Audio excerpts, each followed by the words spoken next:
What is going on, everybody? This is Tim Odell with Odell Complete Concrete. This is part 6 of this large build series. In this part of the video, we're going to be extending these driveways over on each side and putting some pavers in.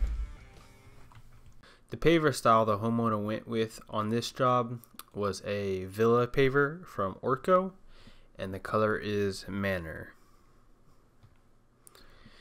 You can see we're just cleaning up the areas where the driveway is going to be extended. We went down about 6 to 7 inches.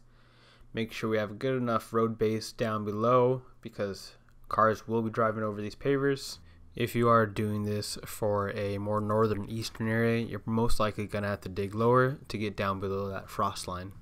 The base that we are using is a 3/4 inch crushed recycled concrete base. As you can see, we did put a little bit too much on this side.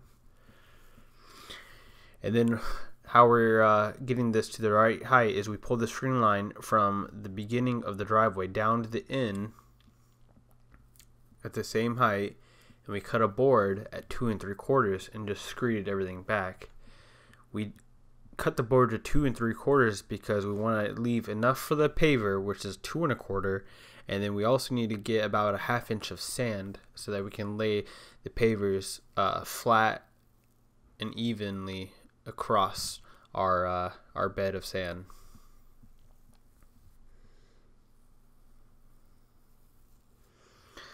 After we do have the base to the right height, we're just compacting it. We did that for both sides.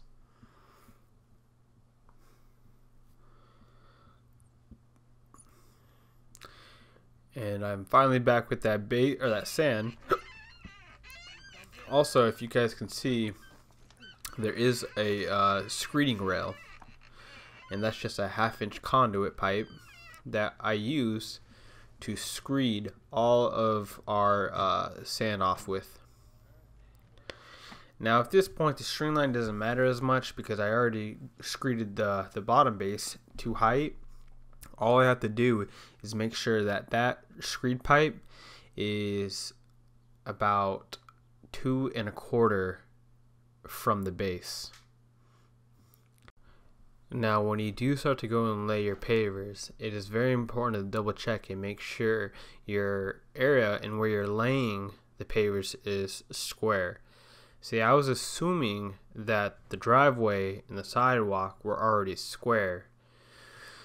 So I ended up having to actually go back and restart where my pavers began. As you can see, I was already struggling getting my miters to line up correctly, and that's because that corner wasn't square. And that's honestly a rookie mistake. What I needed to do was I needed to start at my string line, which I could have adjusted to make square.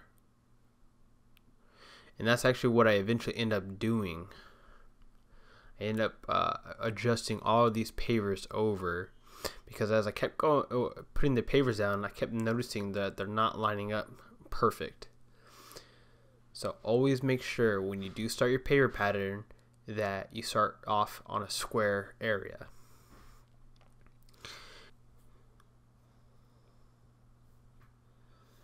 So you can see right there, I started to adjust all of my pavers and start in the opposite corner. And you can see that little sliver piece.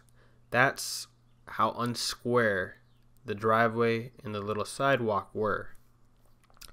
So once I figured out that I wasn't going off something square, I just had to readjust and start going down from there.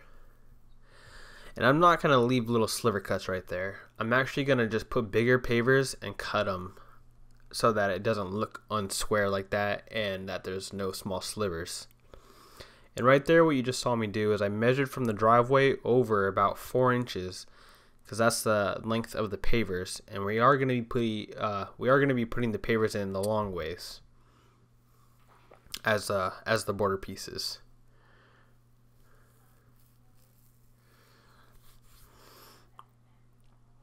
So you can see the little sliver, and that just does not look good. So we are going to be taking that out and adjusting those so that it's bigger paver pieces right there to account for the unsquareness. And then basically we're just rinsing and repeating what we did for the main bigger paver section of the driveway for the smaller driveway addition.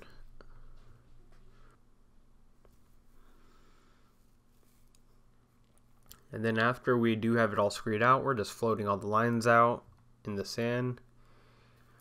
And this time I made sure to start at the string line because I can't trust the driveway, making sure that it's square or not.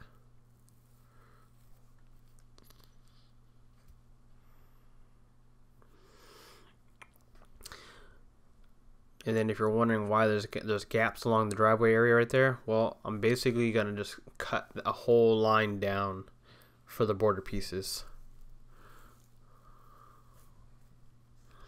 So like I did on the other side, I'm going to measure off the driveway 4 inches, snap a chalk line, cut the whole line down, and then put my border pieces in right there. For both sides, really.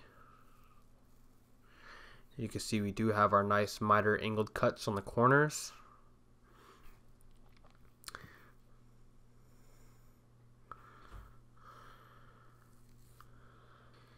Once we had one side of the borders in, the next side, all we're doing is we're just matching the string line height, which is the same height of the driveway, and putting a concrete bordered edge. So we're laying down a little bit of concrete and setting all the pavers in there. We did that for the same side on this one, where it does meet the dirt, because we got to make sure that all these pavers get locked in. And then as you can see, what we're doing right here is we are laying down some of the SureLink sand that goes right in between the pavers. This is a chemically bonding agent sand that once it's wet, it locks, or it gets hard and locks all the pavers together. Once we do lay it down, what we're going to be doing is we're just going to be brushing it in with our brooms into all the little nooks and crannies and crevices of the cracks of the pavers.